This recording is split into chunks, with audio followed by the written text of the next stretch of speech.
ശബരിമലയിലെ സ്വർണ്ണക്കവർച്ച ആദ്യം മുതൽ അവസാനം വരെയുള്ള കാര്യങ്ങളൊന്ന് മനസ്സിൽ ഓർത്തു വെച്ചാൽ ഒരു കാര്യം ഉറപ്പിച്ചു പറയാൻ പറ്റും, ഇതിൽ വലിയ ഗൂഢാലോചന നടന്നിട്ടുണ്ട് എന്ന്. ആദ്യം പറഞ്ഞത് പീഠത്തിൻ്റെ കാര്യമാണ്, പീഠം കാണാനില്ല എന്ന്. പിന്നീട് പീഠം എവിടെ നിന്ന് കിട്ടി എന്നും എല്ലാവരും മനസ്സിലാക്കിയതാണ്. ആരാണോ പീഠം കാണാനില്ല എന്ന് പറഞ്ഞത് അദ്ദേഹത്തിൻ്റെ വീട്ടിൽ നിന്ന് തന്നെ, ബന്ധുവിൻ്റെ വീട്ടിൽ നിന്ന് തന്നെ പീഠം കണ്ടെടുത്തു. എന്ന് വെച്ചാൽ ഉണ്ണികൃഷ്ണൻ പോറ്റിയാണ് ആരോപണം ഉന്നയിച്ചത്. എന്തിനാണ് ആ ആരോപണം ഉന്നയിച്ചത്? ആഗോള അയ്യപ്പ സംഗമം തകർക്കാൻ. ആഗോള അയ്യപ്പ സംഗമം എന്തിനാണ് സംഘടിപ്പിക്കുന്നത്? ശബരിമല വികസനത്തിന് വേണ്ടി. ശബരിമല വികസനത്തിന് വേണ്ടി സംഘടിപ്പിക്കുന്ന ആഗോള അയ്യപ്പ സംഗമം തകർത്ത് ശബരിമലയുടെ വികസനത്തെ തകർക്കാൻ ആരൊക്കെയാണ് ശ്രമിച്ചത്? ഉണ്ണികൃഷ്ണൻ പോറ്റി.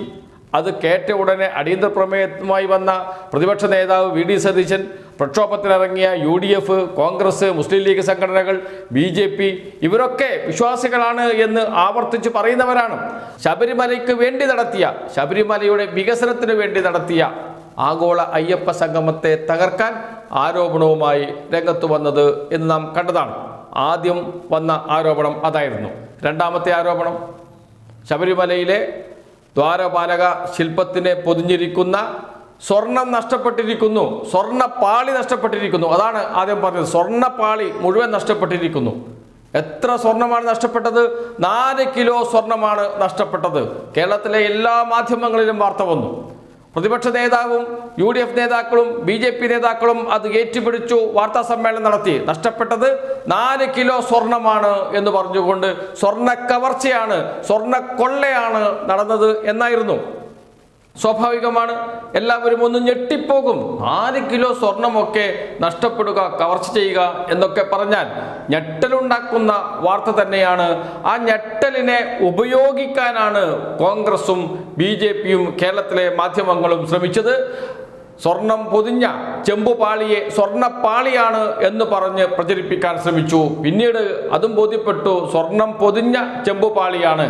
ചെമ്പുപാളിയുടെ കനമാണ് കുറഞ്ഞിരിക്കുന്നത് 4 കിലോ, അത് സ്വർണമല്ല എന്ന് ബോധ്യപ്പെട്ടു. പക്ഷേ എല്ലാവർക്കും അത് മനസ്സിലായിട്ടുണ്ടാകുമോ?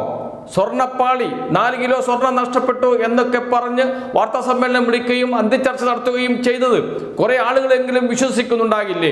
അവരുടെ മനസ്സിലേക്കെങ്കിലും അത് എത്തിയിട്ടുണ്ടാകില്ലേ? എത്രമാത്രം തെറ്റായ വാർത്തകളാണ് മാധ്യമങ്ങൾ കൊടുത്തത്, എത്രമാത്രം തെറ്റായ പ്രചാരണമാണ് കേരളത്തിലെ പ്രതിപക്ഷം നടത്തിയത് എന്ന് നാം ആലോചിക്കണം. പിന്നീട് മനസ്സിലായി ഇത്രയും സ്വർണം നഷ്ടപ്പെട്ടിട്ടില്ല.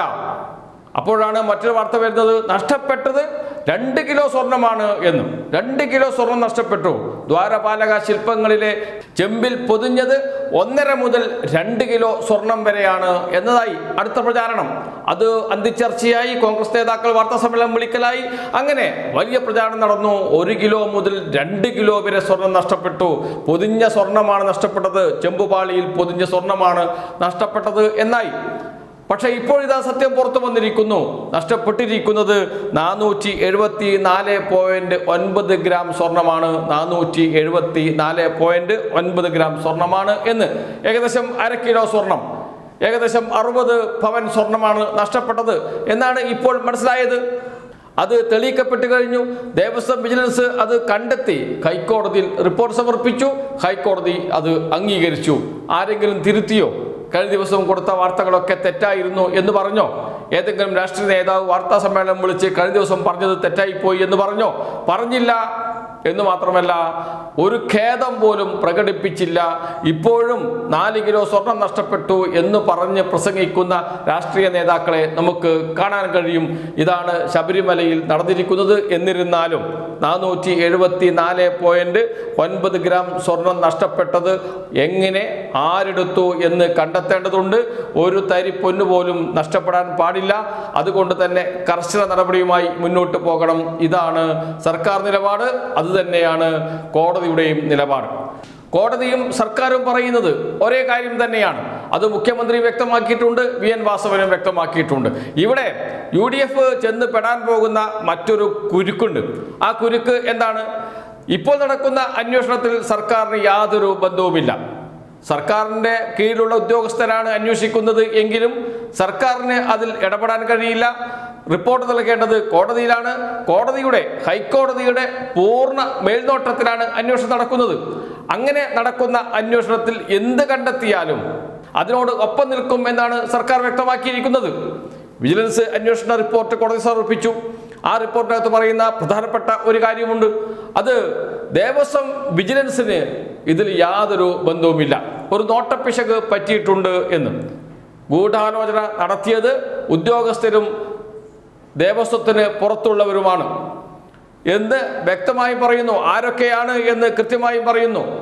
ദേവസ്വത്തിന് എന്ന് വെച്ചാൽ 2019 ദേവസ്വം ബോർഡിന് പോലും ഇതിൽ യാതൊരു ബന്ധവുമില്ല എന്ന് പറയുന്നു. പിന്നെ എങ്ങനെ ദേവസ്വം ബോർഡിനെ പുറത്താക്കണമെന്ന് പറയുന്നു?